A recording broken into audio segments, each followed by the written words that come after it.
My brother stopped talking to me after our dad passed, and for years I thought it was because of grief.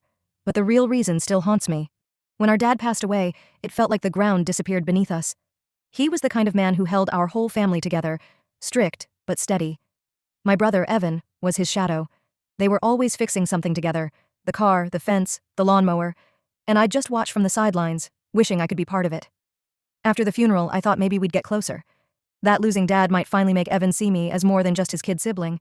But instead, he pulled away. He stopped coming to family dinners, didn't call on birthdays, and when I reached out, he'd say things like, "I'm just busy," or "You wouldn't understand." At first, I thought it was grief. Everyone handles it differently, right? But then, last year, Mom decided to sell the house. She couldn't handle living there anymore. So I went home to help her pack, and that's when I found it. A sealed envelope tucked inside one of Dad's old jackets. My brother's name was written across it in Dad's handwriting.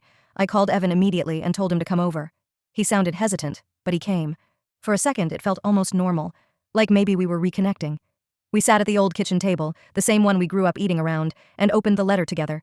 It started out like a goodbye, Dad thanking us for taking care of Mom, saying he was proud of both of us. But halfway through, the tone changed. He mentioned a savings account, money from a small side business he'd built over the years, and said he wanted it split evenly between us. I looked at Evan, waiting for his reaction, but he wouldn't meet my eyes. Finally, he said quietly, "He already told me about that." Something in his voice made my stomach twist. I asked, "Did he tell you about me too?" And he just shook his head. That's when it hit me. He'd known. For years.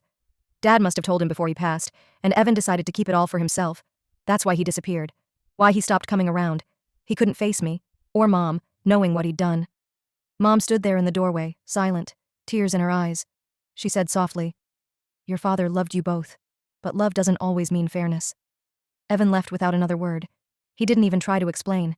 I still think about him sometimes, about whether the money was worth the cost of losing his family, and maybe that's what haunts me most, knowing that grief didn't break us. Greed did.